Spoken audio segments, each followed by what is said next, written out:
And today I'm with Dr. Tom Molnar. I've known Dr. Molnar now for a number of years, and he has been working on dogwoods and dogwood breeding now for about 15 years. We're standing right now in front of a Chinese dogwood, botanically known as Cornus cusa, which you can see has white bracts. And what Dr. Molnar has been looking at is how to bring new colors into that. So you want to talk a little bit about your work and how many years you've been working on it and your passion? I know you have, this guy has passion, Chubb. So. Sure, this is an exciting time to come look at dogwoods. As you can see here, this is a typical white Chinese Cusa dogwood or Asian dogwood. And what we've been looking for is to bring some really striking colors, pinks, maybe possibly reds into these types of dogwoods. And I was lucky enough to be hired after Dr. Elwin Orton, who was working on dogwood breeding since the late 1960s. So when I came in, Dr. Orton had already done about 4 or 5 generations of dogwood breeding, and I was lucky enough to step in after his retirement and use all these wonderful plants that he's developed and amassed in the collection. Well, I have one question. What is a generation? How many years is a generation? It's from 5 to 8 years, okay. Depending. The real early ones, 4 years maybe, but it's usually about 5 to 8 years. Okay. So that gives everyone a sort of a time frame here. So we're talking about many decades, and I've been working on it now for about 3 generations of dogwood breeding. Okay. So which is 20-some years, so give or take. And we've actually had some really exciting developments, standing on the shoulders of Dr. Orton's decades of work, which we're excited to be able to share with you today. So good. And so what are some of the things that you're looking for in this breeding program, other than just colors or others? Are there shapes? Are there habits of the plant? Well, one of the most exciting thing to me is just the landscape appeal of the plant. I mean, you can have something with really pretty floral bracts that when you look up close and the plant lover gets excited over, but I want something that has a splash in the landscape. Okay. This time of year, there's not a lot of colors in the trees. Okay. So if we can get colors in the trees, we actually could have a new type of landscape design plant. Okay. So we'll stroll over here. So talk about color in the trees. Now, one of your first releases was, or I believe it was one of your first releases, was Scarlet Fire, which happens to be this tree right here.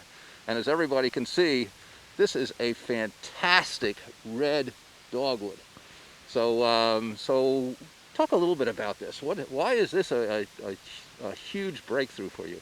Well, this is really, prior to Scarlet Fire, there were no Cusa dogwoods with a really full pink saturated color.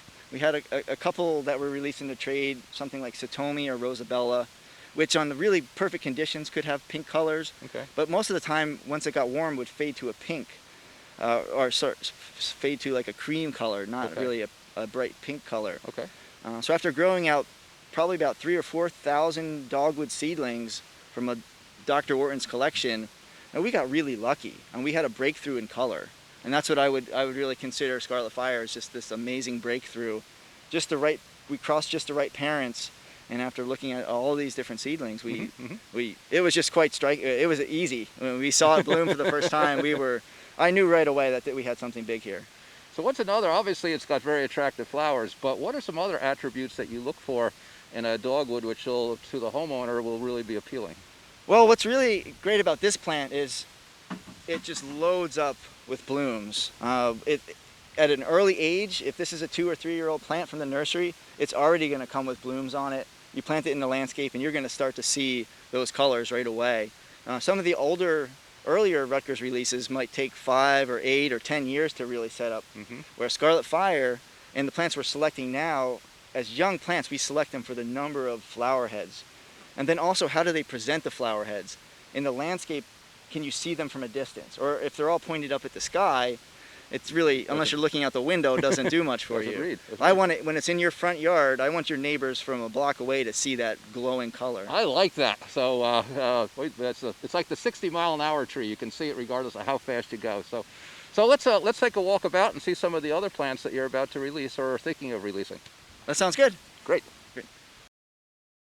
So the interesting thing from a person who doesn't really know the inside of all this is what the process that you have to go through to go from one plant to then create literally thousands of plants to get to the nursery. So how do you go about doing that? Well, that's a really, really great question. And the thing with Scarlet Fire was we were so excited over one plant. And one plant doesn't break through and get this into homeowners' lawns. So what we first do is we propagate it through budding or grafting, Okay. and we create a stock block. And you can see behind us here, there's a lot of pink plants, and this was really our initial stock block. And we originally planted about 50 of that Scarlet Fire tree. And of course it took about 2 or 3 years before they were big enough to start harvesting wood off of. But we would fertilize them and water them and get them really large. And that allowed us to start to cut off budwood in the order of 1,000 buds, or next year 5,000 buds. And now we can harvest 10,000 or 20,000 buds. But now at the same time, the nursery industry that's propagating them has their own stock block. Right. So, but it took us, once we saw Scarlet Fire, I immediately knew this was destined to be a new cultivar, immediately. But it took us about 4 or 5 years before we had enough numbers. I mean, these are trees. Right. We had to line up the partners to propagate them, the different nurseries, and get everyone excited. So by budwood, do you mean that you are taking cuttings of the stems and shipping them to the nursery, or actual buds? We would actually take stem cuttings, trim off the leaves, and send a stick with 4 or 5 buds on it. Okay. And we still do it to this year. We have to harvest 10 or 20,000 buds to send out to the nursery. So in August, we go and we cut off all these stems. We cut them off of these plants. We trim off the leaves. We put them in a cooler, and we ship them to our propagators in Oregon and Tennessee. Okay. They grow the plants and then send them back to New Jersey, essentially. Okay. Very good. Well, this is fascinating. Thank you for showing us that. Oh, my pleasure. Make the cut. We're going to have to get rid of you. So anyway, that's just a little bit of the background which goes into this. So that's an awesome job you have, man. It is tough, and maybe this isn't the hardest case because this plant here we need to watch. It's 6 or 7 years old. I need to see what this looks like at 10 years. This plant here I know isn't going to be a cultivar, and it's in the way of, I can't have this plant's growth habit disturbed by an adjacent plant if I can help it. I want to see what does it grow into. So we would have to remove this plant. And that's really what we do. It's an iterative process. We start at 2,000. At year 4, they start to bloom. We can go and start making selections on the best. The next year, we whittle it down to the best of the best. And by year 6 or 7, we get to that 1 or 2 out of the 1,000 that really stand out. And those are the ones that get propagated and go into the next stage of testing. Okay. So 10 years process 10 right years. there. Okay. So one of the processes that Tom really stresses, we were talking before about we have to get rid of this tree, but Tom doesn't allow anyone to come in and do any of the work here. He does it all himself. So why do you take such a personal attachment to doing this? Well, the work he's mentioning isn't maintaining the trees. I don't want my farm team and my staff to be upset. It's removing the trees or making the selection. I spend countless hours poring over these trees. And if a tree gets cut down, it's gone from the breeding program, it's gone forever. Mm-hmm. So all that responsibility falls on me. So I am the only one that cuts a tree. I make the selections. I do have help. My team, we like something, we all look at it. But when it comes to killing the trees, it's my job. And maybe I'm a little bit strange in how I do this, but I do it all by hand with a handsaw. I feel that bringing a chainsaw out, it's just too noisy, it's sort of disruptive to the process. And this is quick and easy, and I can come through, although it's physical. I can remove a tree in less than 30 seconds, and it's gone.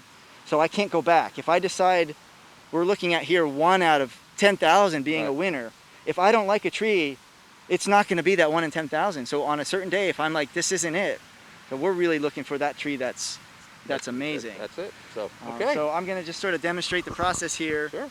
And of course, like we mentioned, this tree is in the way of watching that other tree grow. So we quickly go in here and remove them.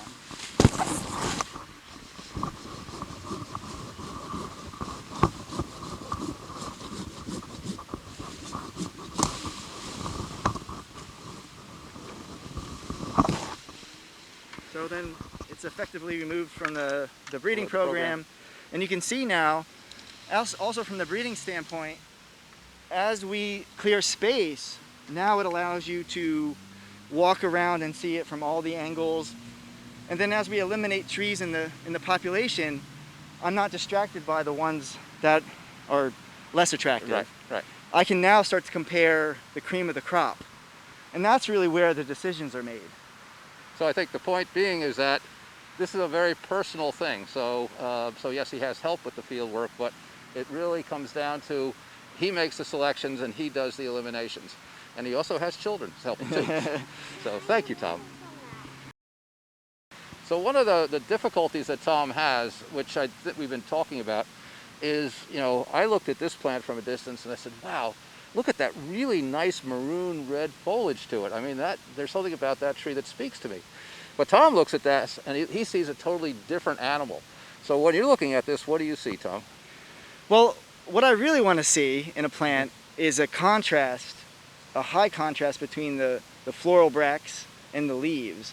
What you see with this one on sort of a landscape level is with the new growth and the bracts, they kind of blend in together and it muddies the picture. So you're not really seeing that pop. We'll see some other plants as we go around where you really just see this beautiful pop. And then with the background is a bright green or dark green color. So then it hits your eye with a different effect. Where something like this, I think botanically is really interesting. And a lot of people have asked me about developing dark red leaf dogwoods. And I would love it if it had bright white bracts, because then we would have that contrast. Mm-hmm. But what usually comes along with this pigment is dark leaves and also the dark floral bracts. And to me, that's not really where the culmination of your culmination and this pop. Like Scarlet Fire, I'm not sure if everyone knows, Scarlet after the Scarlet Knights at Rutgers, but then Fire, because from 1,000 feet away from that plant, you can see those bracts glowing in the sun. And that's really what draws you to it. And something like this plant, it's sticking around because it's interesting. It might be a good breeding parent. Right. But that muddiness that you get with the dark leaves takes away from it. Okay. As I said before, Tom, I wouldn't want your job. So the dogwood behind us has this iridescent glow to those bracts. And it should be noted that a dogwood flower, these aren't technically petals. These are actually called bracts. So they're actually modified leaves. So just sort of a geeky thing if you're into plants. But this one glows. And so when Dr. Molnar was first looking at this tree, he said, wow, look at that tree.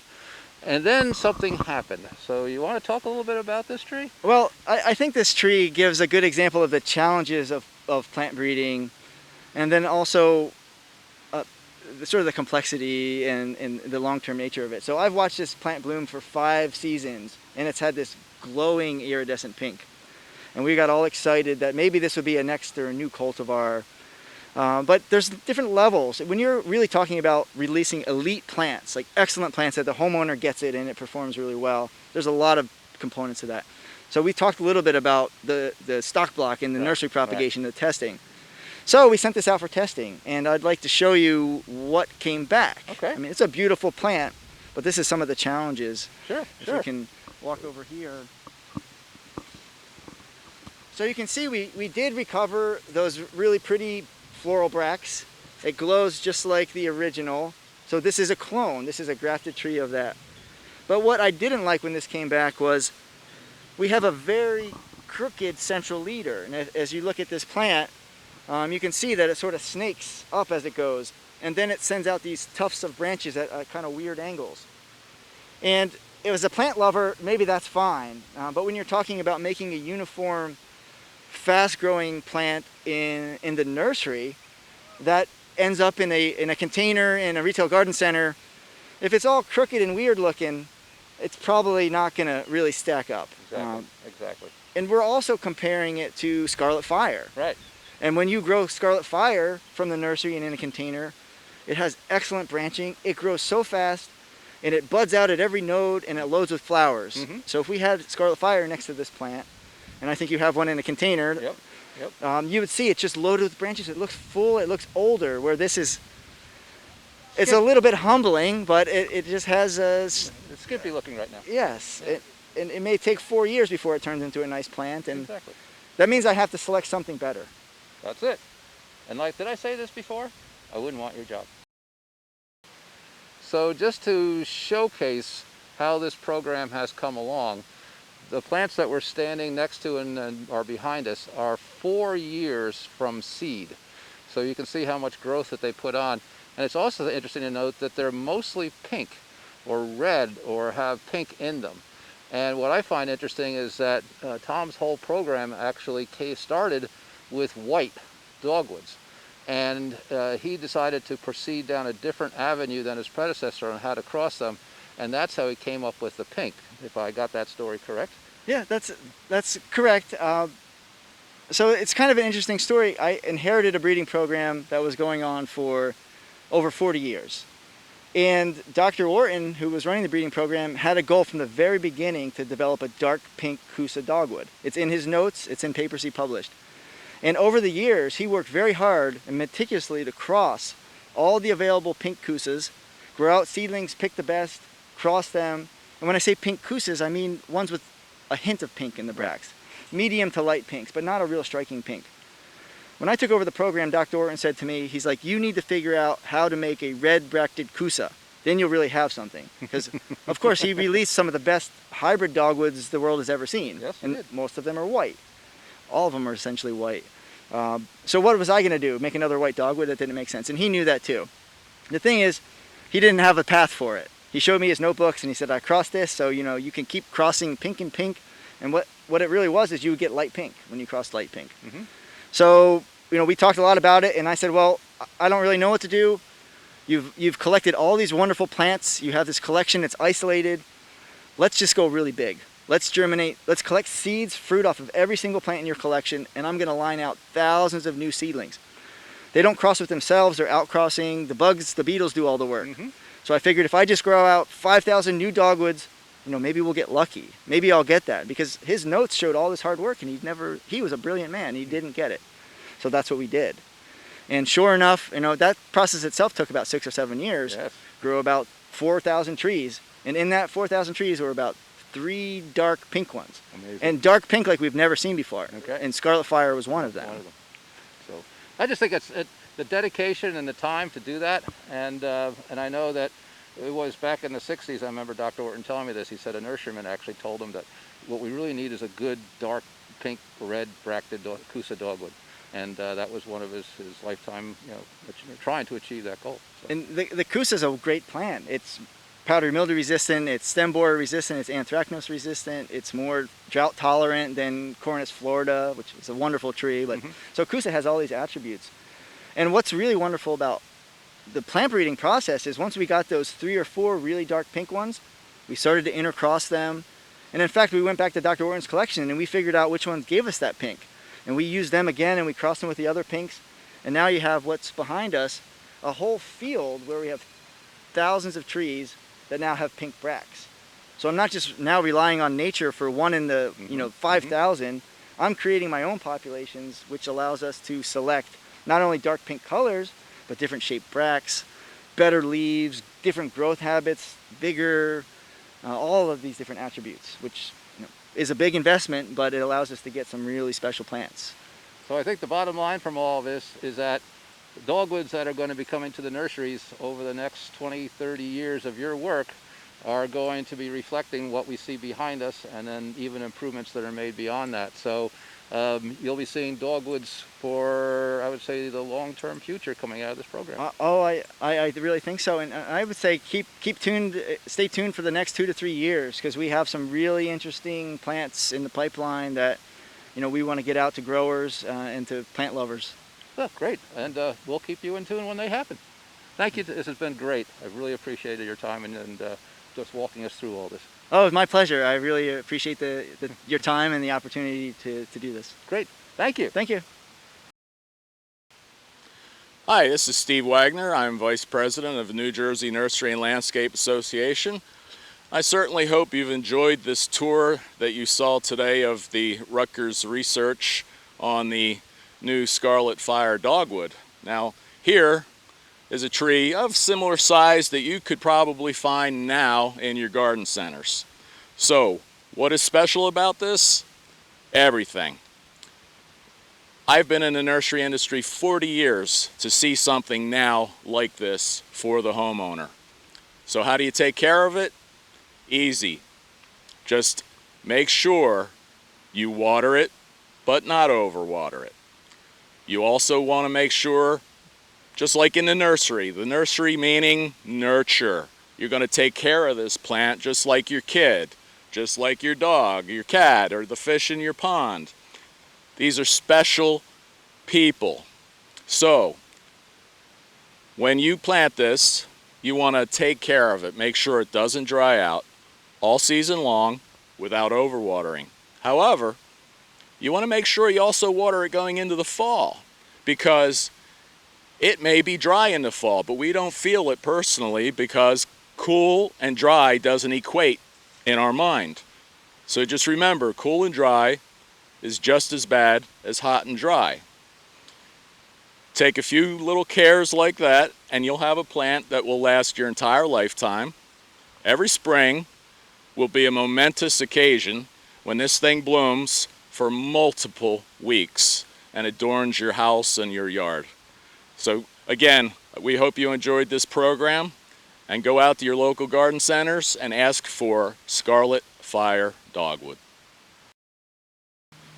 So we're with Dr. Brian Schilling, who's director of Rutgers Cooperative Extension, and I think a lot of people are confused about what really is Rutgers Cooperative Extension. What is there to this? What does it bring to the public? What do we help the public with? I can't answer that without going back 100 years. Okay. So Rutgers Cooperative Extension is part of the New Jersey Agricultural Experiment Station. And the New Jersey Agricultural Experiment Station, believe it or not, dates back to 1880. And 7 years later, in 1887, Congress passed a law called the Hatch Act. Mm-hmm. And the Hatch Act provided funding across the country to what was known as land-grant universities, of which Rutgers is one. Correct. The land-grant university is a departure from how going to college used to be in the 1800s. That was really for the privileged or the elite. And you studied things like law or philosophy or things of this nature, medicine.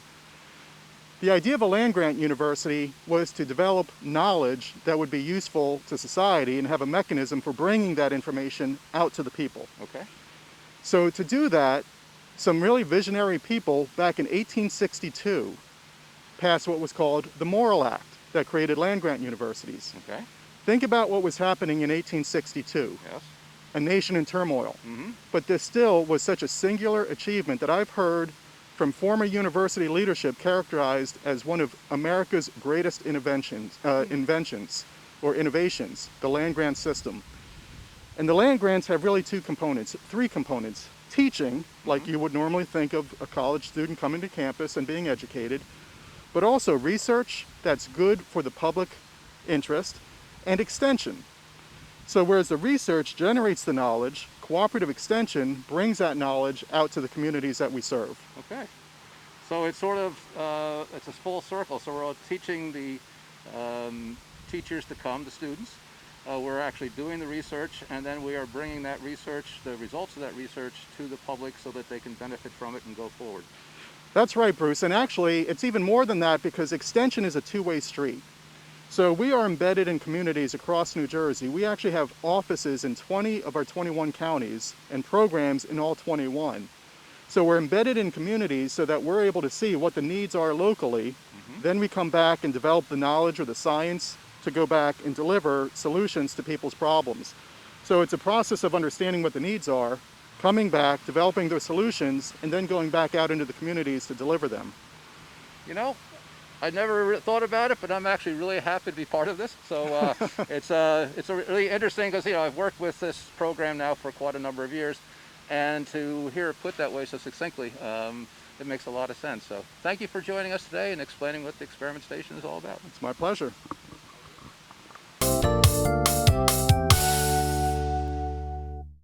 Good afternoon. My name is John Bellany, owner of Bellany Contracting Company. I'm a certified nursery landscape professional and proud member of the New Jersey Nursery and Landscape Association. Each and every day I get asked tons of questions concerning plants, trees, grading, etc. Most recently, a question that stuck with me is a customer asked, why do you need to remove a tree if it's not dead? The answer to that is if a tree is posing imminent danger to wires or to your home or to your family, Or if the root system is creating a grading issue, or maybe it's an older tree that's starting to decline that with it removed, some of the younger trees can thrive.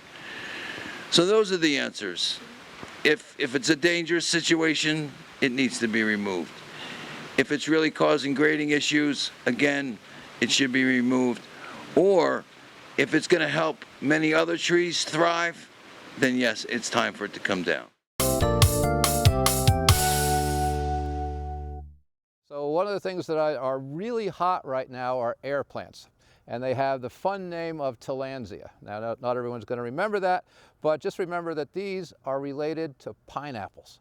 And everybody loves a pineapple. So, and they just need to be misted. They don't need fertilizer, and they actually get any fertility they get is from dust. So if you're a dirty homeowner in the house, this is your plant. Oh, yes. The other thing we're looking at is a grape wreath and something like this. So they cost about $1, so you can't go wrong with that. And then a little bit of Spanish moss. Now the Spanish moss is what you get from, we have an audience here. The Spanish moss obviously comes off the trees down south, but it just makes a nice garnish. You want to get some floral wire. You could make 100 wreaths out of this. And to cut it, now everyone probably has a pair of pruners, but if you have Felcos, they actually have a little notch in the blade that is meant for cutting floral wire, so you're not damaging your blade. So that is a key thing if you're buying a good pair of pruners to look for. The other thing that you want to probably add to it is a little bit of fruit. Now I was looking for some artificial fruit to add. The berries that they had were a little big. So then I looked around and I saw this. So then you can just make accommodations. So, you know, again, something like this only costs $2. And all you're doing is trimming off the berries that are on it so that you can use these. And makes it very easy. So, all you do is you wrap the wire through the base of the Tillandsia. Makes it easy. Put the Spanish moss on the wreath. And then attach the and you're going to be able to trim the ends of this, so don't worry if the ends are a little bit long. And the nice thing about the floral wire is you can bend it to any configuration, so all you want to do is initially get it attached, bend it to the form that you want it, and then you're going, okay, I want to add this. You got your little piece of wire that you cut previously, attach that, and put it together, and then get her in there in any configuration that you want that makes it happy. And here we are. I remember when I was younger, I had really deft, small fingers. What happened to those guys, huh? All right. So bend it a little bit like that. And voila, there's a wreath. And so something like this will probably cost you about $8. I would probably put another wire attachment on this so it'll be a little bit more snug. But that gives you the idea of how you can create a very inexpensive but fun little wreath. And all you do is mist this once a week. That's all you have to do. And this will last for a good year in your home. Put it in a bright window, hang it from the, either from a, what do they call those things up top that hold the curtains? A curtain rod. And hang it from that or somehow position it next to a window. Also makes a great gift.